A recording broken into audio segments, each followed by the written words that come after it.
These stories are inspired by real events and unexplained cases. Imagine stepping into a place so mysterious that the last 3 people who entered never spoke again.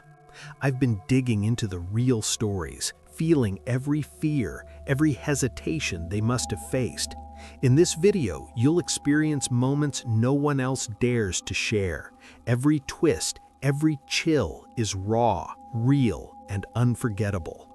One story starts strong. I still remember the first time I stood near the edge of Dyatlov Pass. It didn't feel like a place where something tragic had happened. It felt like a place that was still holding on to it. The wind there is different. It doesn't just pass through you, it presses against your ears like it's trying to say something you can't fully hear.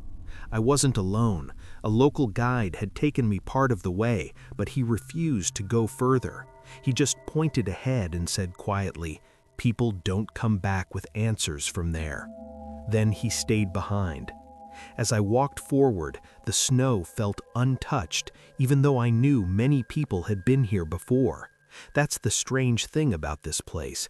It always feels like you're the first person to step into it, and maybe the last. I had read everything about the 1959 incident. 9 experienced hikers, skilled, prepared, not the kind of people who make simple mistakes. But what happened to them never made sense. Their tent was found cut open from the inside. That detail stayed in my head the entire time I was walking. Why would anyone cut their own way out of a tent in freezing temperatures, without shoes, without proper clothing? The deeper I went, the quieter everything became. No birds, no distant sounds, just the wind and my own footsteps. At one point, I stopped walking. I don't know why. There was no clear reason, but I suddenly felt like I shouldn't go any further. Not fear exactly, more like a strong hesitation, like my body understood something my mind didn't. I tried to ignore it and kept moving. That's when I noticed something odd. The ground ahead wasn't completely flat. There were slight depressions in the snow, not fresh footprints, but uneven marks, almost like something had disturbed the surface long ago, and the snow never fully settled back. I crouched down to look closer, and for a moment, I imagined what it must have looked like that night. People running, barefoot, panicked. But running from what? There were no signs of an attack, no clear evidence of another person, and yet the injuries some of them had, they didn't look natural.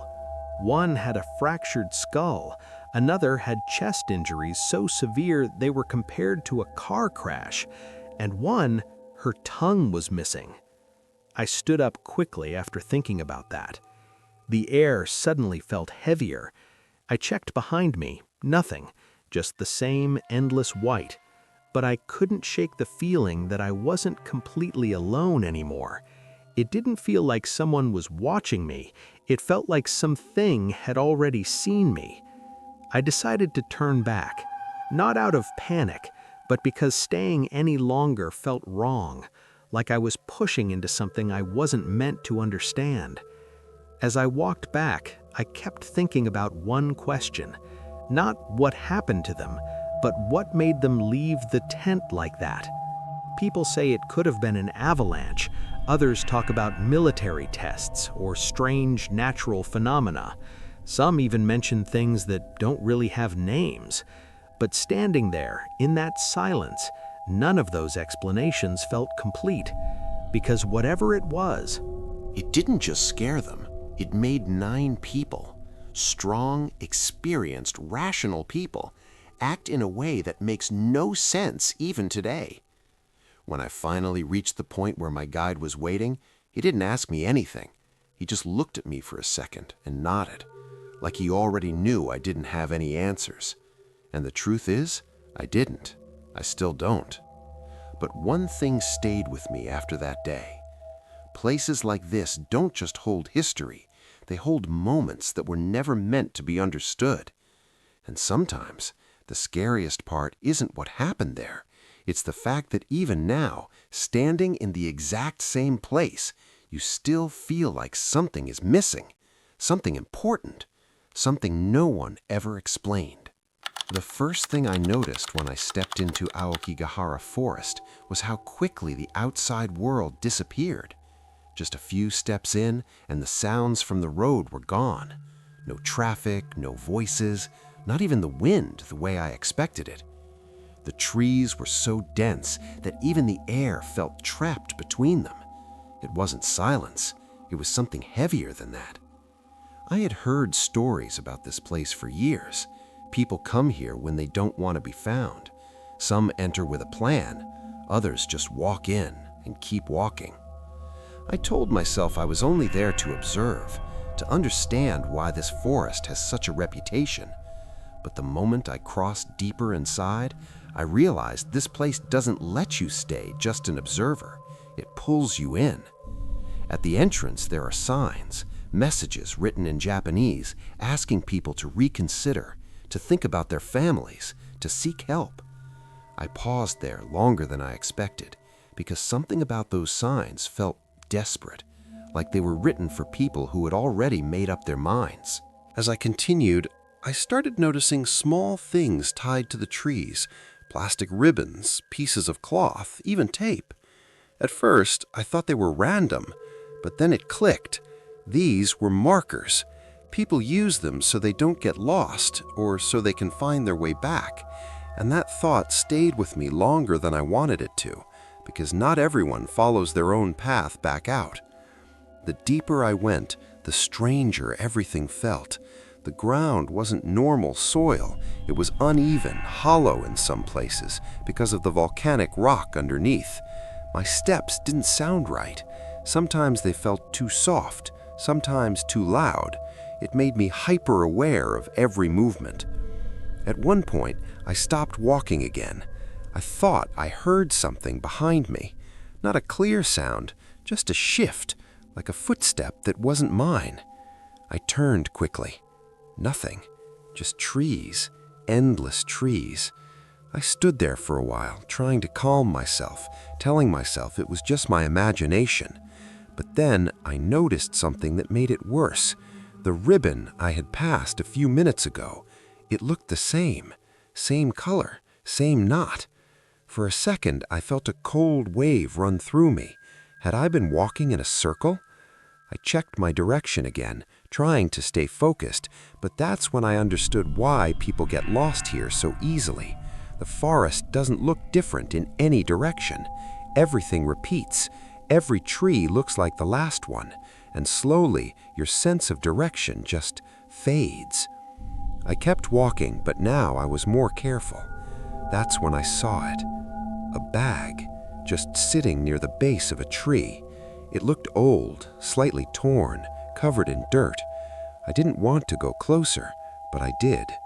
Inside, there were a few personal things, nothing valuable, just everyday items, things someone would carry if they didn't plan on coming back. I stepped away immediately. That moment changed everything for me. Up until then, it was just a forest with a reputation. Now it felt real, too real. As I continued moving, I couldn't stop thinking about the people who had walked here before me. What were they thinking? Did they hesitate like I did at the entrance? Did they look back at some point? Or did they just keep going forward without stopping? The air felt heavier the longer I stayed. And then it happened again. That same feeling, like something had shifted behind me. This time I didn't turn immediately. I just stood there, listening, waiting, but there was nothing. And somehow, that was worse, because in a place like this, you expect to hear something, anything. But the silence here doesn't comfort you, it presses against you. I decided to leave right after that, not because I was scared in a normal way, but because staying longer felt wrong. Like I was stepping into something deeply personal, something I wasn't meant to witness.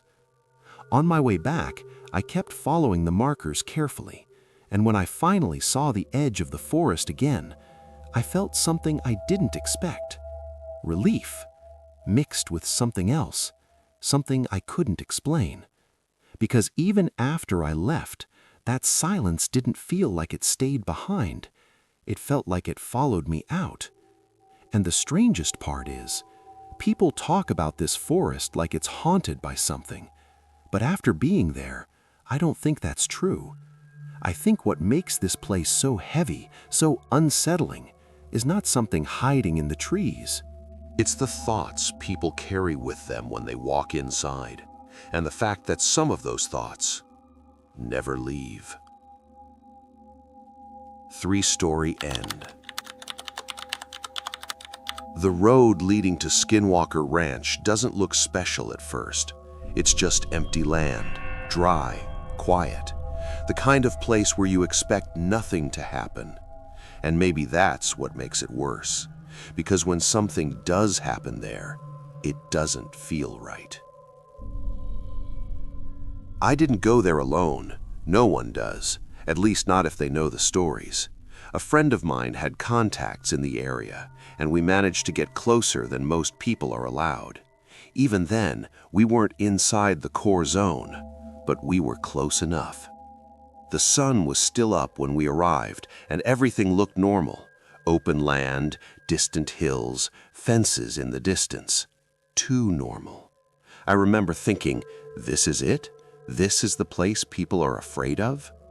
That thought didn't last long. As the evening started to settle in, the atmosphere changed in a way I can't fully explain. It wasn't sudden, it was slow, like the air was getting heavier second by second. We set up near a spot where people had reported strange sightings before. Lights in the sky, unexplained figures, animals behaving wrong. At first, nothing happened. We talked, checked our cameras, tried to keep things casual. But then, the animals reacted. There were a few cattle far off in the distance. I hadn't even noticed them at first, but suddenly they all moved at the same time. Not like normal movement. They didn't run randomly. They shifted together, like something had passed near them, something we couldn't see. I stared in that direction, trying to make sense of it. That's when I noticed the silence. It was different from normal quiet. No insects, no wind through grass. Nothing. It felt like the entire place had paused. My friend looked at me and said quietly, "Do you feel that?" I didn't answer. Because I did, and I didn't want to admit it. A few minutes later, we saw it. At first, I thought it was just a light, high up, moving slowly. But then it stopped, completely still. And then it changed direction instantly. Not like a plane, not like anything I've ever seen. It moved in a sharp angle, faster than something that size should. We both stood up without saying a word, watching it, trying to understand it. And then it disappeared. Not faded, not moved out of sight, just gone. That was the first moment I felt real fear. Not the kind you get from watching something scary, the kind that comes when your brain can't explain what your eyes just saw. We tried to laugh it off after that, to keep things under control, but something had already shifted inside both of us. The night got darker, and the feeling got stronger. At one point, I walked a little away from our spot, not too far, just enough to clear my head. That's when I heard it, a low sound, not loud, but deep, like something breathing. I froze. Listened again. It wasn't constant. It came in short bursts, like something was there, just out of sight. I turned slowly, expecting to see an animal. There was nothing, but the feeling didn't go away. It got closer, not physically, but mentally, like whatever it was, it knew I was there. I stepped back quickly and returned to my friend. I didn't explain what I heard. I just said we should leave soon. He didn't argue, which told me everything I needed to know, because he had seen something too. We packed up faster than we planned, and as we were about to leave, I looked back one last time. I don't know why. Maybe curiosity. Maybe something else. But in that moment, I thought I saw a shape near the fence line. Tall, still, watching. I blinked, and it was gone. We didn't talk much on the way back, not because we didn't want to, but because we didn't know how to explain what we had just experienced. People say this place is about aliens. Others say it's something older, something we don't understand yet. But after being there, I don't think the label matters, because whatever is happening at that ranch, it doesn't behave like something we're familiar with. It doesn't follow rules. And the most disturbing part is, it doesn't need to show itself clearly. Just enough to make you question what you saw, just enough to stay in your mind, long after you've left. And even now, I still think about that shape I saw, standing there, perfectly still, like it wasn't hiding, like it didn't need to, because it already knew we wouldn't come back.